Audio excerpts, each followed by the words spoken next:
Hi everyone, my name is Ellis, and today we will attempt to untangle the roots of horticultural misconceptions from the early 2000s.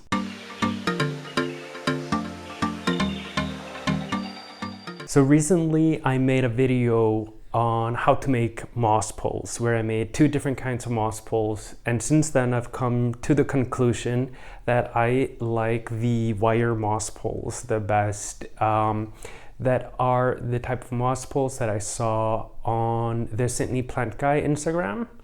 So I wanted to show you how I actually install it and attach a plant to it. And the plant that I had that desperately needed a proper moss pole and a larger moss pole is my Philodendron Hasstatum. And it couldn't have worked out better to have this plant as the star of my video, because I've been researching it. I've realized if you go onto Google Scholar and search for plants, you find so much interesting material, and you can find papers and stuff that has been like properly researched. So Philodendron Hasstatum was first described in the late 1800s. I think it was 1886 or something like that, by C. Koch. I hope that's the correct way to say his name. C. Koch and Cello, it goes by in the horticultural world. And then in 1966, George S. Bunting published a paper called Philodendron domesticum, a new name for Philodendron Hasstatum horticultural. That title of that paper was widely misinterpreted because people believed that the Hasstatum was being renamed to Philodendron domesticatum. But if you actually read the paper and attempt not to misunderstand it, you realize that he's actually describing a different plant. And the plant that he was describing was a plant that had been going by Hasstatum as a common name, not as a scientific name. Another really interesting fact about this plant is that it is on the endangered species list due to deforestation in Brazil, which is the native home for this plant. And what has happened is that the insects that pollinate this plant have all been killed. So there is no natural way for this plant to reproduce. It is, however, very easy to propagate. Okay, so let's just get started. I will also show you my aroid mix that I've been working on. So please do not take this as how to make your aroid mix. This is something that I'm just working on, formulating, trying out for myself. I haven't been using it for a long time, but so far I really like how it is working. So in my aroid mix, I have equal parts bark, pumice, cocoa chunks, and then some worm castings for natural organic fertilization, and then activated charcoal. There is also a lot of debate whether charcoal is necessary or not. I am really only using it because I bought it, but I don't think that I will use it again because it is quite pricey. And yes, activated charcoal will absorb toxins, but at the end of the day, it's only gonna absorb so much before it becomes saturated. And also, there are not that many toxins in the environment in your home.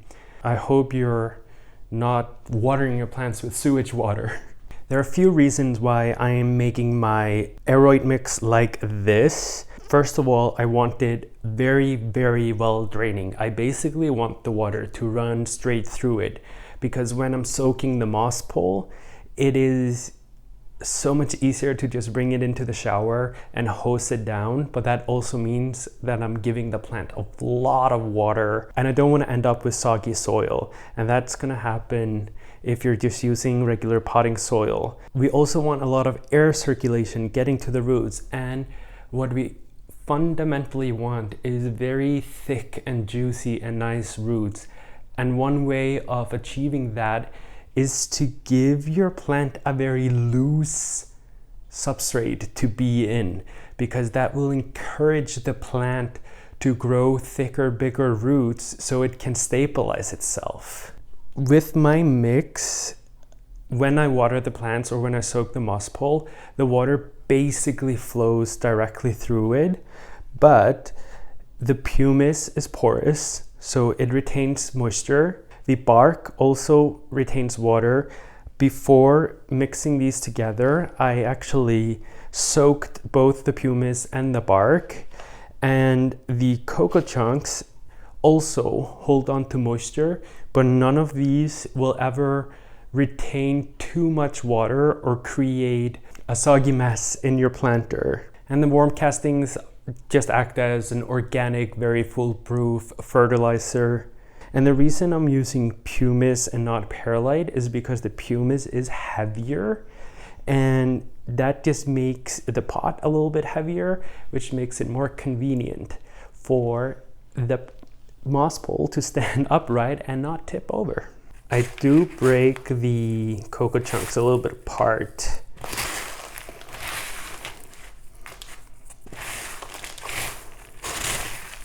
I toss the big chunks aside because we don't need any huge chunks in there. So Philodendron hastatum is scientifically described as a terrestrial aroid, but more recently it has been described as a hemiepiphyte. Apparently, more accurately, it is a pressed epiphyte. Pressed epiphytes, they actually start in the ground and then they grow up a tree and are pressed against it.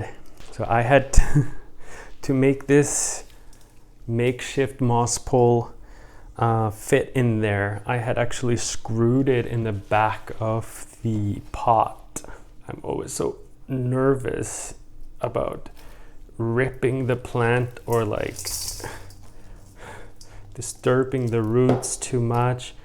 I repotted this one not so long ago, so it's kind of crazy how tall it is with this tiny little root system here. It is growing little babies here at the bottom. I'm very excited about that.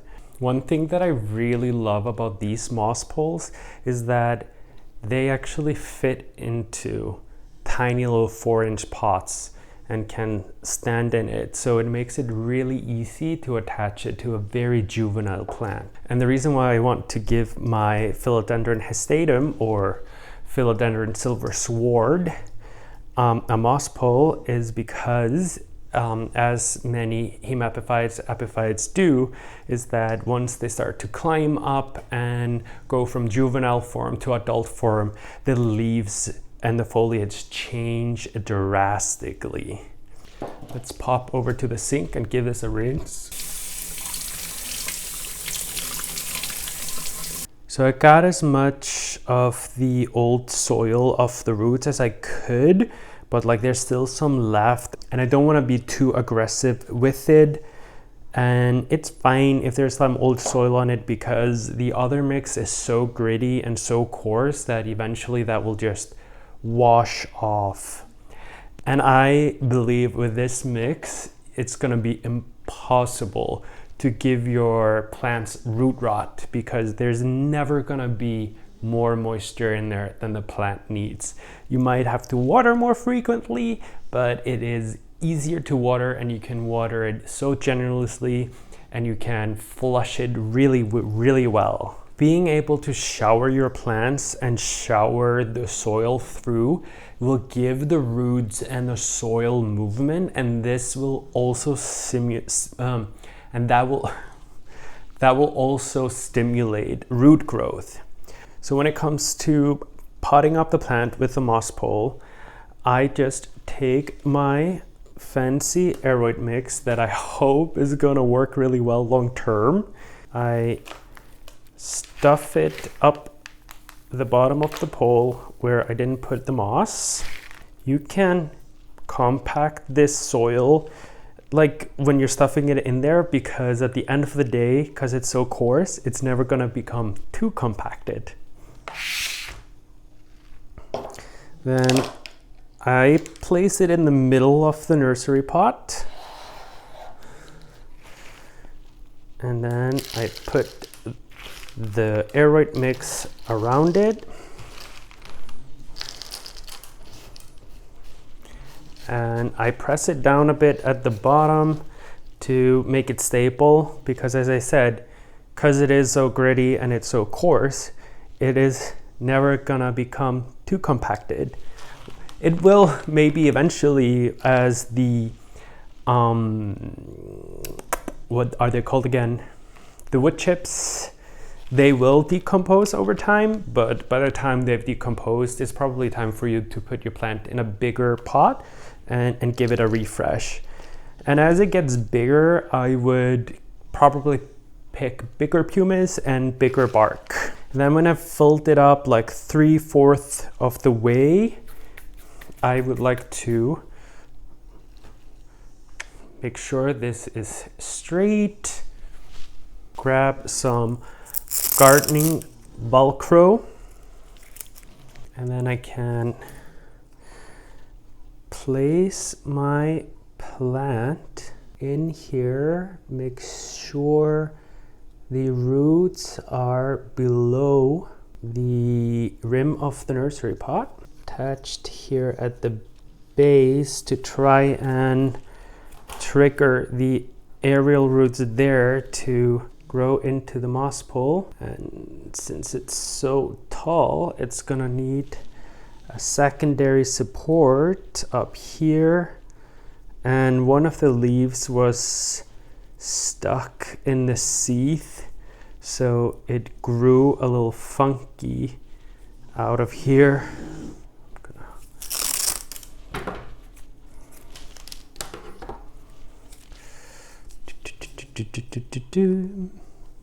I will train this part here to be closer to the soil when it gets bigger, but it is still small and fragile, so I don't want to do that right now. All right, then I can just fill up the pot, make a mess.